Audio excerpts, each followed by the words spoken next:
Sir, Congress का हाथ से हाथ जोड़ो कार्यक्रम अभी चल रहा है, तो किस तरह का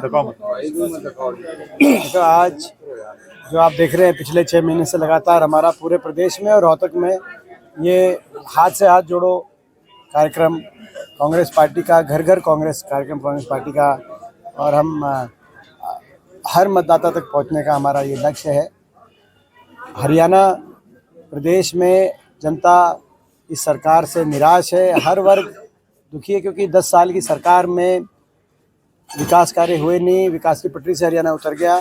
आज बेरोजगारी में देश में नंबर 1 बन गया हरियाणा, आज अव्यवस्था में नंबर 1 बन गया हरियाणा, आज अपराध दर में देश में सबसे आगे पहुंच गया हरियाणा। आज भ्रष्टाचार बीजेपी और जेजेपी का चरम सीमा पे है और सरकार का अहंकार भी चरम सीमा पे है, और इसीलिए हरियाणा प्रदेश के लोग बदलाव चाहते हैं। कांग्रेस पार्टी चौधरी भूपेंद्र सिंह हुड्डा जी के नेतृत्व में, उदय भान जी की अध्यक्षता में कांग्रेस पार्टी की तरफ देख रहे हैं, और यही स्थिति रोहतक लोकसभा क्षेत्र में भी है।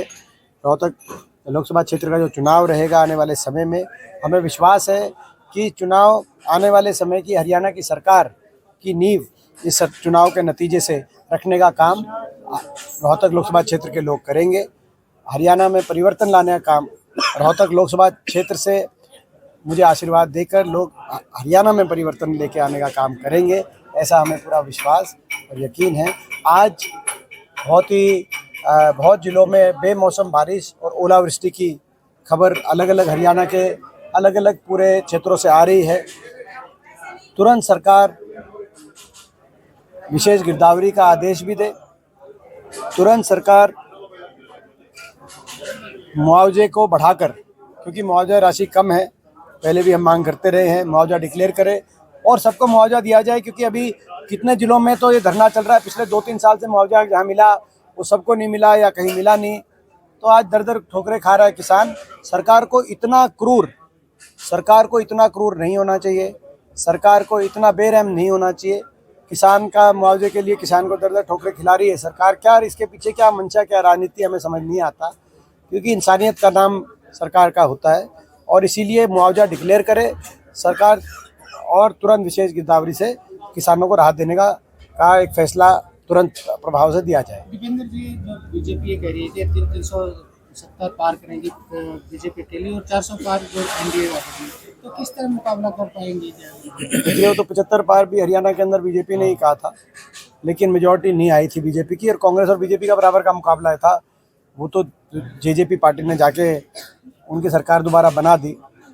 देखिए, नारा कोई भी कुछ दे सकता है, मगर हमारा जो चुनाव है वो हरियाणा में परिवर्तन लाने की हम बात लेके लोगों के बीच में जा रहे हैं। जहाँ तक रोहतक लोकसभा क्षेत्र की बात है, यहाँ से अपने सांसद कार्यकाल में जो मौजूदा सांसद हैं या ये प्रदेश सरकार है, उनके कार्यकाल में कोई एक बड़ा विकास की परियोजना ये बताएं कि इनके कार्यकाल में कोई एक परियोजना आई। हमने तो सारी बात आपके बीच में रखी। कोई एक अस्पताल इनके टाइम बना हो, कोई एक कॉलेज बना हो, कोई एक स्टेडियम बना हो, एक यूनिवर्सिटी बनी हो, कोई एक मेट्रो का खंभा बना हो, कोई एक IMT बनी हो, कोई औद्योगिक क्षेत्र नया बना हो, कोई थर्मल का कारखाना आया हो। 10 साल एक बड़ा समय होता है।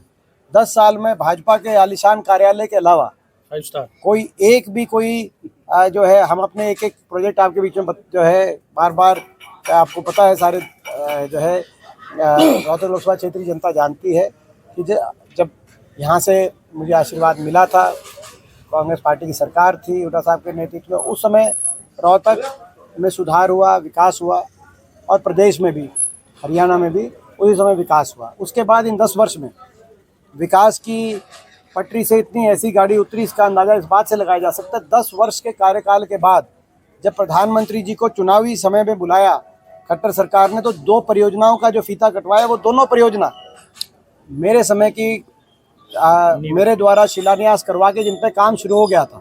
जब मंजूरशुदा की बात नहीं है, मंजूरशुदा तो बहुत सी ऐसी है उस समय की परियोजना, अभी तक काम भी शुरू नहीं हुआ, जैसे महम एयरपोर्ट, लेकिन ये 2 परियोजनाओं पे उस समय काम शुरू हो गया था। महम रेल की लाइन काशी और देवरखाना का आयुर्वेदिक कॉलेज। तो 10 साल के बाद भी एक भी ऐसी परियोजना नहीं जो इन्हीं की समय इन्होंने मंजूर करके जिस पे काम शुरू कराया हो, जिसका उद्घाटन प्रधानमंत्री जी से करा सके। रोहतक में या पूरे प्रदेश में ये अंदाज़ा लगा सकते हो कि इनकी विकासहीन कार्यशैली रही, एक अहंकारी और भ्रष्टाचारी कार्यशैली रही है। आज सब प्रदेश, सारा प्रदेश जानता है किस तरीके से बीजेपी जेजेपी ने मिलकर इनको लूटने, प्रदेश की जनता को लूटने का काम किया है। सारा प्रदेश जानता है हर शहर में, गुड़गांव में कौन लूट रहा है, रोहतक में कौन लूट रहा है, कौन जमुनानगर में लूट रहा है, कौन फरीदाबाद में लूट रहा है, कौन भ्रष्टाचारों का के बड़े बड़े कारनामों को अंजाम दे रहा है। सारा प्रदेश भी जानता है, इनके लोग भी जानते हैं।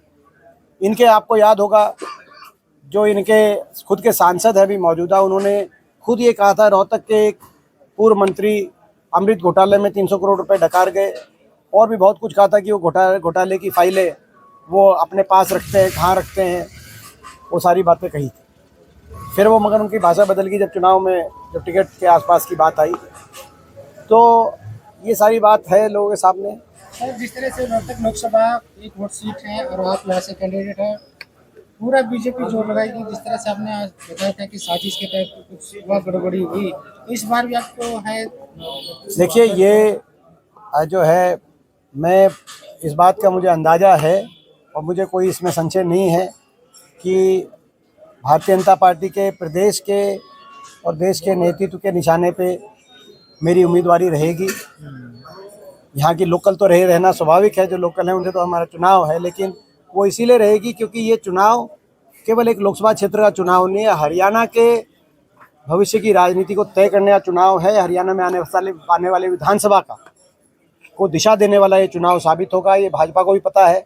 यहाँ से निश्चित तौर से लोगों का आशीर्वाद मिलेगा, और जिस दिन यहाँ से जीत होगी कांग्रेस पार्टी की, हरियाणा में परिवर्तन और अगली सरकार की नींव रोहतक की जनता रखने का काम करेगी।